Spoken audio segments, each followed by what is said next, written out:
Culture Média, Philippe Vandel. Place maintenant au journal des médias de Cyril Lacarrière. Bonjour Cyril. Bonjour Philippe, bonjour à toutes, bonjour à tous. Alors qu'avez-vous pour nous en ce mercredi matin ? Ce matin, nous avons une affaire compliquée entre une pâte à tartiner et une chaîne de télé. Une affaire compliquée entre un homme politique et une chaîne de télé. Une affaire compliquée entre un dessin animé et deux plateformes vidéo. Et une affaire qui roule, et qui roule bien pour une société de jeux vidéo. Et alors Cyril, on commence donc par une séparation, celle de Nutella et de Paris Première. Dommage collatéral des saillies islamophobes d'Éric Zemmour à la convention de la droite. La marque Nutella a décidé qu'elle ne mettrait plus de publicité autour du programme Zemmour et Nolo diffusé sur Paris Première. La marque avait été interpellée sur Twitter par le compte Sleeping Giants qui se présente comme un collectif de citoyens de lutte contre le financement du discours de haine. Ce collectif emploie une technique bien connue sur Internet, le name and shame en anglais, qui consiste à nommer publiquement quelqu'un ou quelque chose pour lui faire honte. Mission réussie puisque Ferrero, la marque à qui appartient Nutella, a vite réagi et fait savoir qu'elle ne cautionnait pas les propos de Zemmour et donc qu'elle ne mettrait plus de pub dans Zemmour et Nolo. Cette situation nous rappelle ce qui s'était passé en mai 2017 quand une soixantaine d'annonceurs avaient fui Touche pas à mon poste suite au dérapage de Cyril Hanouna.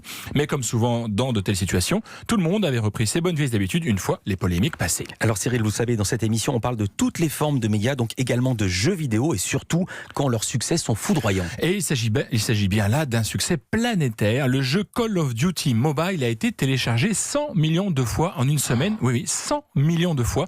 Ce n'était jamais arrivé dans l'histoire des jeux sur smartphone. À titre de comparaison, Pokémon Go, lui aussi un véritable phénomène, avait attiré un peu plus de 85 millions de personnes lors de sa sortie il y a 3 ans. Tu sais, j'adore faire ce genre de choses parce que j'adore les Pokémon. Voilà. Pour celles et ceux qui ne connaissent pas le principe de Call of Duty, vous êtes dans la peau d'un militaire et vous flinguez tout ce qui se présente face à vous, simple mais terriblement efficace. L'an dernier, le lancement de Call of Duty 4 avait rapporté plus de 500 millions de dollars pour le seul week-end de son lancement. Juste en un week-end. Et je le rappelle, les jeux vidéo sont la première dépense culturelle de la planète devant le cinéma. Entre Jean-Luc Mélenchon et les chaînes de télé, on change de sujet, c'est une histoire compliquée. Lundi soir, le leader de la France Insoumise accordait une longue interview à la chaîne LCI, un rendez-vous vendu comme un événement par la chaîne Info. Et c'est vrai que Jean-Luc Mélenchon avait accordé peu d'entretien depuis son retour de vacances estivales. Le face-à-face avec la journaliste Amélie Carrouer dure 50 minutes et se déroule très bien, sauf que. Le débrief qui suit cet entretien est truffé de critiques contre le député de Marseille qui s'énerve donc sur Twitter et se lâche. Le plateau de LCI, commentaire de mon interview, ramassis d'éructations et de haine. Si c'est ça du journalisme, point d'interrogation, heureusement personne ne regarde cette caricature, voilà, c'est cadeau. Alors on serait tenté de dire, mais pourquoi diable êtes-vous allé sur cette chaîne que je cite, personne ne regarde, Jean-Luc Mélenchon. Mais Jean-Luc Mélenchon n'en est pas à sa première sortie du genre.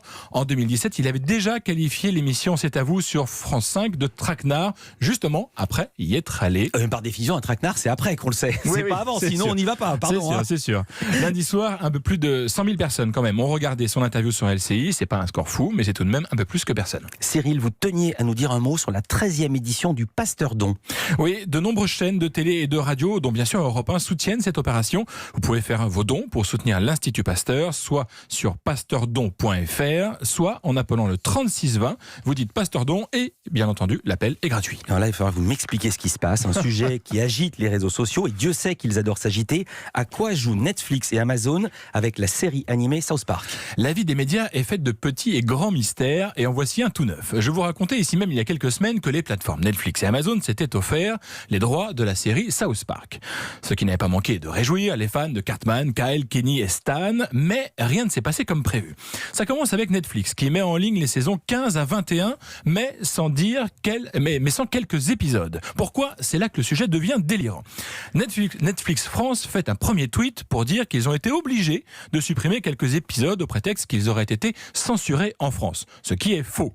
Il n'y a jamais eu d'épisode censuré en France. Le CSA avait simplement mis en garde une chaîne qui avait diffusé des épisodes mais sans les interdire.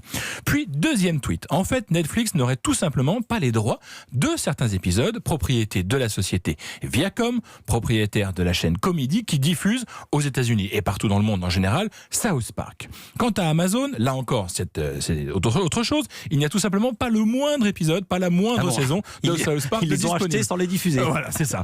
Vous l'avez compris. compris, l'imbroglio est total et on en vient à se dire que les deux plateformes ont communiqué un peu trop vite pour se faire mousser sans savoir exactement ce que contenait leur contrat.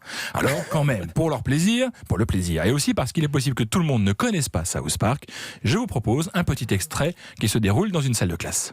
Combien font 5 fois 2? Oui, Clyde? 12. Loupé. Essayons d'obtenir la réponse par quelqu'un qui soit moins attardé que toi. Qui d'autre? Moi, je crois que je peux répondre, monsieur Garrison. Ta gueule, gros con. Me traite pas de gros. Eric, j'ai cru t'entendre dire un gros mot. Sage? Mais non, enfin, c'est on dit pas à l'école. Kyle. Mais Eric. putain, t'as encore des Stanley. Kenny. Ça vous dirait d'aller tous voir le conseiller de l'école? Et vous, ça vous dirait d'aller vous faire... Oh, c'est vous qui avez bipé, Cyril? C'est nous qui bipons, ouais, on est obligé. Hein. Ah bon, mais c'est pas diffusé comme ça. Non, on entend tous les mots. Ah, on entend tous les mots. Oh là là, dis donc, tu m'étonnes. À suivre alors. Merci pour cette fin tout en douceur et en élégance, Cyril Lacarrière. Retour du journal des médias non bipé demain, même heure. Même heure. Dans